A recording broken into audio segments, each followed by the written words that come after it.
लिनोज machine से ही है। जी अस्सलाम वालेकुम। अच्छा, तो आपको याद होगा पिछली वीडियो में हमें आपको बताया था कि आपने अपने स्टॉक की परचेजिंग किस तरह से जो है ना सॉफ्टवेयर में ऐड करनी है, किस तरह से आपने क्वांटिटी को ऐड करना है। तो आज की वीडियो में हम आपको सिखाएंगे कि किस तरह से आपने अपने स्टॉक की सेल करनी है। और यहाँ पे अगर आप देखें तो यहाँ पे POS है, पॉइंट ऑफ सेल।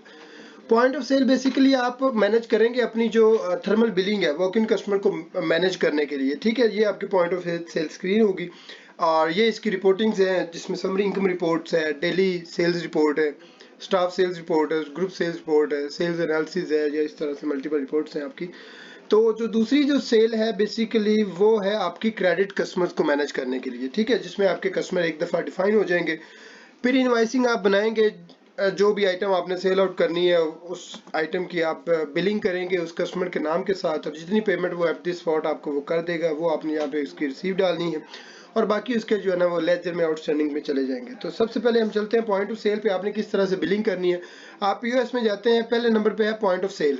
अब पॉइंट ऑफ सेल में अब यहाँ पे जहाँ पे पार्ट नंबर आ रहा है, आपको पिछली वीडियो में याद होगा, part number mean identity number, barcode number item का जो भी आपने दिया होता है। तो बारकोड अगर आपके ऊपर स्कैनिंग वाला सिस्टम है तो आप यहाँ पे अपने बारकोड को स्कैन करेंगे। लेट्स सपोज यहाँ पे मैं एक बारकोड को स्कैन करता हूँ, तो जो भी उसका बारकोड था ABC आइटम का, तो वो आइटम आ गई है कि ABC आपकी आइटम है, 100 रुपीज़ इसके साथ जो है ना वो इसकी प्राइस है।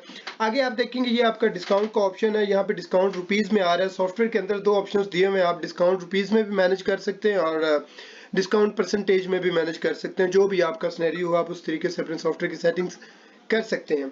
तो दूसरी आइटम को भी अगर हम यहाँ पे स्कैन करना चाहिए, जितनी भी आइटम्स है सभी को आप यहाँ पे स्कैन कर सकते हैं। जैसे मैंने आपको बताया था कि अगर आप स्कैनिंग वाला सिस्टम नहीं करना चाहते, आप उनके कोड्स आपको याद हैं तो आप बाई कोड भी यहाँ पे एंट्री डाल सकते हैं, और लेट्स सपोज आपको कोड याद नहीं है तो आप आइटम को सर्च भी कर सकते हैं। और आपको याद होगा हमारी जो आइटम को सर्च करने की शॉर्ट की थी वो थी F10। यहाँ पे मैं अगर F10 प्रेस करता हूँ तो आपके सामने वो लिस्ट ओपन हो जाती है। आप जो भी आइटम यहाँ पे सेल आउट करना चाहते हैं आप उसको सिंपली यहाँ पे सर्च करते हैं। जैसे मैं XY को सर्च करता हूँ तो वो आइटम XY पे जो है ना वो सिलेक्ट हो जाएगी। आप यहाँ पे एंटर प्रेस करते हैं तो वो आ गया। अब जो भी इनकी प्राइसेस हैं मैं दूसरी दफ़ा स्कैन करूँ या उनकी मैन्युअली क्वांटिटी यहाँ पे ऐड करना चाहूँ तो मैं यहाँ पे उनकी मैन्युअली क्वांटिटी भी ऐड कर सकता हूँ। अब आप अपने कीबोर्ड से एक एंटर प्रेस करते हैं तो वो आपको देखिए वो चला गया कि ये पेमेंट किस तरीके से हो रही है, वो कैश में पेमेंट होगी या फिर आपके क्रेडिट कार्ड के जरिए पेमेंट होगी। You just have to select the payment method. Most of the times यहाँ पे जो है ना वो कैश के जरिए पेमेंट हो रही होती है, तो फिर आपको यहाँ पे चेंज करने की जरूरत नहीं है, बाय डिफॉल्ट यहाँ पे कैश पे है। आप अगला एंटर प्रेस करते हैं तो वो आ रहा है पेमेंट आपको कितनी रिसीव हो रही है। लेट्स सपोज 600 का बिल बना है तो कस्टमर ने आपको 1000 पे किए, तो आप यहाँ पे 1000 एंटर करेंगे और कीबोर्ड से एंटर प्रेस करते हैं तो वो कह रहा है कि 400 आपने जो है ना वो कस्टमर को रिटर्न करने हैं। अब इस साइड पे थोड़ा सा गौर फरमाइए, यहाँ पे देखिए कि प्रिंट के ऊपर जो है ना वो बटन एक्टिव हो गया। जैसे ही मैं कीबोर्ड से अगला एंटर प्रेस करूंगा तो ऑटोमेटिकली मेरे थर्मल प्रिंटर से बिल निकल आएगा जो आपने कस्टमर को देना है। और लेट्स सपोज अब उससे ये होगा कि आप बिल भी कस्टमर को दे सकते हैं और वो आपकी ट्रांजैक्शन सॉफ्टवेयर के डाटाबेस में ऑटोमेटिकली सेव भी हो जाएगी। और अगर आप बिल नहीं देना चाहते तो आप सिंपली इसको यहाँ पे सेव भी कर सकते हैं इस तरह से। तो ये बड़ा सिंपल है, आपने पॉइंट ऑफ सेल अपनी बिलिंग किस तरह से करनी है। ये देखिए एक आइटम आपकी सेल होगी और अगर आप शाम को अपनी देखना चाहते हैं कि आज मेरी कितने की सेल हुई है तो यहाँ पे आप कोई भी रिपोर्ट देख सकते हैं। अब जैसा कि मैं डेली सेल रिपोर्ट यहाँ पे क्लिक करता हूँ तो एक रिपोर्ट को आप चार तरह से देख सकते हैं। समरी में देख सकते हैं, टोटल में देख सकते हैं, यहाँ पे डिटेल में देख सकते हैं, स्टॉक वाइज देख सकते हैं। जिस तरह से आप लेट्स सपोज मैं समरी में देखता हूँ तो समरी में सॉफ्टवेयर मुझे इस तरह से दिखाएगा, वो कह रहा है जी आज आपकी 600 की सेल हुई है, एक ही बिल बना है और वो आपका इस डेट को इस टाइम पे जो है ना वो बिल बना है। मैं इसको थोड़ा सा डिटेल में अगर देखना चाहता हूँ तो मैं इसी रिपोर्ट को जो है ना वो डिटेल में यहाँ पे देखूंगा, डिटेल में जाऊंगा और मैं यहाँ पे स्क्रीन करूंगा। तो ये देखिए वो कह रहा है कि जी आपका एक बिल बना है, उसमें आपकी ये आइटम्स गई हैं, इतनी इतनी क्वांटिटी में आपकी गई हैं और इतना इतना रेट आपने लगाया और उस आइटम में से आपको कितना प्रॉफिट हुआ वो सारा आपके यहाँ पे भी आ रहा है। ये रिपोर्ट भी आपकी सेटिंग हो सकती है, जिस तरह से आपने इसको देखना है उस तरीके से आपकी रिपोर्ट भी डिज़ाइन हो सकती है। ये ऑप्शनल है, आपकी मर्जी। अगर आपको एज इट इज़ चाहिए तो एज इट इज़ मिल जाएगी, और अगर आपने इसमें कोई फर्दर चेंजेस करवानी होगी तो वो भी चेंजेस हो सकती हैं आपकी रिक्वायरमेंट के मुताबिक। ठीक हो गया जी। अच्छा जी, अब हम एक चीज़ मैं और आपको बताऊँ, जब आप डेली से रिपोर्ट को देख रहे थे तो यहाँ पे वो कह रहा था कि फ्रॉम डेट से टू डेट, मतलब आपने किस डेट से लेकर किस डेट तक अपनी रिपोर्ट देखनी है। अगर मैं एक महीने का इंटरवल यहाँ पे दे देता हूँ 30 डेज का, तो यहाँ पे 30 डेज की आपको वो रिपोर्ट मिल जाएगी।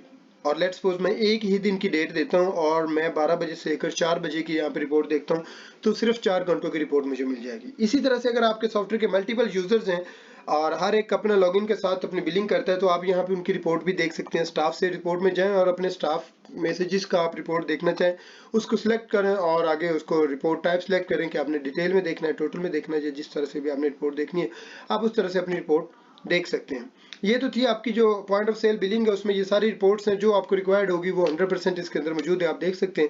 अब हम चलते हैं जी आपकी मैनुअल वो सॉरी क्रेडिट बेस्ड जो आपकी सेल्स उसकी तरफ चलते हैं। मैं सेल्स में जाता हूँ तो इसको थोड़ा सा मिलता जुलता सिनेरियो आपका परचेज की तरह है। जिस तरह से हम परचेजिंग करते हैं यहाँ पे सिनेरियो डिफरेंट है, यहाँ पे आपकी सिर्फ सेल्स होती है। उधर हम सप्लायर्स को डिफाइन करते हैं, इधर हमने अपने क्लाइंट्स को डिफाइन करना है। उधर हम पेमेंट को पे कर रहे होते हैं अपने सप्लायर को, यहाँ पे हम पेमेंट रिसीव कर रहे होते हैं। बाकी सिनेरियो और ऑपरेट करने का तरीका इसका 100% सेम है। तो मैं यहाँ पे एड मॉडिफाई क्लाइंट्स में जाता हूँ। तो लेट्स सपोज मैंने एक कस्टमर को यहाँ पे ऐड करना है, तो मैं यहाँ पे एक कस्टमर को ऐड कर लेता हूँ। लेट्स सपोज ये है जी काशिफ अली, ठीक है। ये आपका एक कस्टमर है और आप इसका यहाँ पे एड्रेस आप लिखते हैं, जो भी आपने एबीसी एड्रेस है इसका वो है जैसे कि शाहपुर लाहौर, ठीक है। और बाकी आप इसके email address, mobile number, contact number और इवन के उसकी यहाँ पे पिक्चर लगाना चाहें तो आप पिक्चर भी यहाँ पे लगा सकते हैं। जो मल्टीपल डिटेल्स हैं यहाँ पे, जो आपको डिटेल्स चाहिए वो यहाँ पे एंटर्ड आप कर सकते हैं। और अगर इवन के यहाँ पे भी इस तरफ आप देखें, यहाँ पे भी कुछ ऑप्शंस आपको दिए हुए हैं। अगर आप इसका डिस्काउंट फिक्स करना चाहते हैं कि इसको हर आइटम्स पे जब भी आप सेल करें तो एक स्पेसिफिक जो है ना वो इसको डिस्काउंट ऑटोमेटिकली लग जाए, तो वो भी आप यहाँ पे सेट कर सकते हैं। तो इसमें बहुत सारे ऑप्शंस है, आप उनको देख सकते हैं। जो आपको चाहिए होगा वो आपको यहाँ पे मिल जाएगा। तो आप इसको यहाँ पे सेव कर देते हैं, तो आपका एक कस्टमर यहाँ पे डिफाइन हो गया। अब हमने बिलिंग किस तरह से करनी है, जैसा कि हमने परचेज में किया था, यहाँ पे हम इनवाइसिंग में जाएंगे। सबसे पहले हमने अपने कस्टमर को ऐड करना है। मैंने कहा जी मैं काशिफ अली के नाम की बिलिंग करने लगा हूँ, तो मैं काशिफ अली को सिलेक्ट करता हूँ, अगला एंटर करता हूँ। जैसे वो पार्ट नंबर पे आएगा तो मैं आइटम को स्कैन करूंगा। अगर मेरे पास स्कैनर नहीं है तो सेम उसी तरह से मैं F10 प्रेस करता हूँ और यहाँ पे मैं आइटम को सिलेक्ट कर लेता हूँ। जी मैं कहता हूँ जी ABC आइटम मैं उसको सेल आउट कर रहा हूँ और कितनी क्वांटिटी में 5 जो है ना वो मैं इसको सेल कर रहा हूँ। अगर मैंने कोई डिस्काउंट देना है तो यहाँ पे डिस्काउंट का भी ऑप्शन मौजूद है, आप इसको डिस्काउंट भी दे सकते हैं। तो उसका 500 का बिल बना है। अगर वो हमें कुछ भी पेमेंट नहीं कर रहा तो फिर आप इसको सेव कर देंगे। कुछ पेमेंट कर रहा है तो आप पेमेंट में चले जाएंगे, जितनी भी आपको वो पेमेंट कर रहा होगा। तो लेट्स सपोज मैं सारा इसको क्रेडिट पे इसको सेल्स करता हूँ, तो मैं इसको डायरेक्ट सेव कर देता हूँ। इतनी सी इसका मतलब काम है। अगर आप प्रिंट निकालना चाहते हैं तो प्रिंट का भी ऑप्शन आपके साथ है, आप यहाँ पे प्रिंट भी निकाल सकते हैं। ठीक हो गया जी। अब हम देखते हैं जी आपके पास बाकी अवेलेबल क्वांटिटी कितनी है। तो मैं स्टॉक में जाऊंगा, यहाँ पे उस तरह क्वांटिटीज रिपोर्ट देखूंगा। तो अब आप देखें आपके पास अवेलेबल क्वांटिटी जो एबीसी आइटम है वो 44 पीसेज आपके पास अवेलेबल है और XYZ जो आपकी आइटम थी वो 99 आपके पास अवेलेबल है।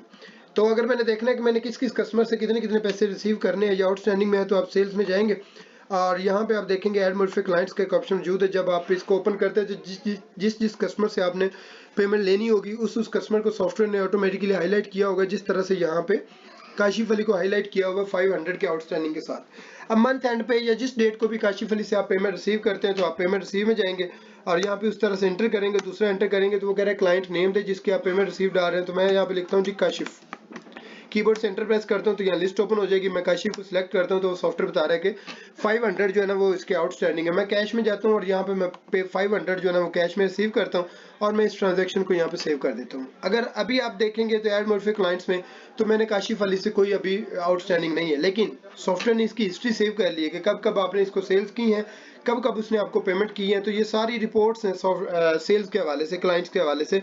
ये जितनी भी रिपोर्ट्स हैं यहाँ पे कम से कम कुछ 30 के करीब यहाँ पे रिपोर्ट्स हैं। एक एक रिपोर्ट को आप मल्टीपल टाइप्स में देख सकते हैं, जैसा कि समरी में है या डिटेल में है या जिस तरह से आप देखना चाहें वो आप देख सकते हैं। ये सारी ऑप्शनल है। आई एम 100% श्योर कि आपकी कोई इसमें कोई रिक्वायरमेंट इसमें मिसिंग नहीं होगी। कोई आपको रिपोर्ट चाहिए होती है तो वो 100% इसके अंदर मौजूद होगी। तो यहाँ तक था। आपको मैंने सबसे पहले स्टॉक में दिखाया कि आपने स्टॉक किस तरह से अपने डिफाइन करना है। फिर हमने आपको सिखाया कि आपने अपने स्टॉक के अंदर उसकी क्वांटिटी किस तरह से ऐड करनी है। परचेजेस डाल के मैंने आपको दिखाया, अपने उसमें मैंने आपको आपके सप्लायर्स भी ऐड करके दिखाए और उनकी पेमेंट भी आपको बाद में करके दिखाई। उसके बाद इस वीडियो में मैंने आपको बताया कि किस तरह से आपने अपनी वॉकिंग कस्टमर को मैनेज करना है। जैसे कि मैं पीओएस में गया था पॉइंट ऑफ सेल पे, यहाँ पे मैंने बिलिंग की थी कस्टमर की, ठीक है। और उसके बाद मैंने आपको क्रेडिट सेल्स भी डाल के दिखाई किस तरह से आपने उसको मैनेज करना है। मैंने आपको अवेलेबल क्वांटिटी भी दिखाई।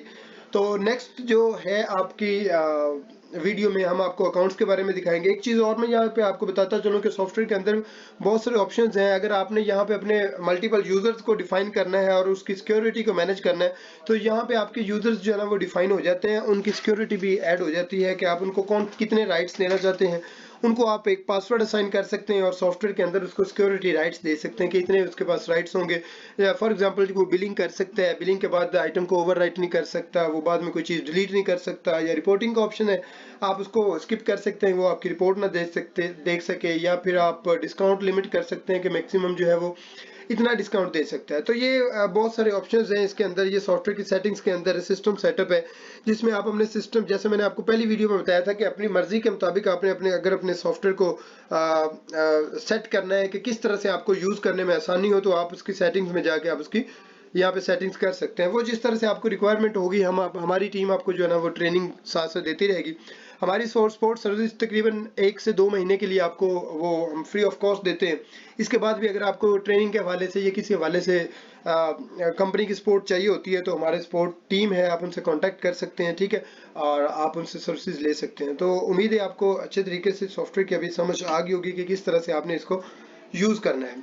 तो आज के लिए इतना ही। Thank you so much. अल्लाह हाफिज़।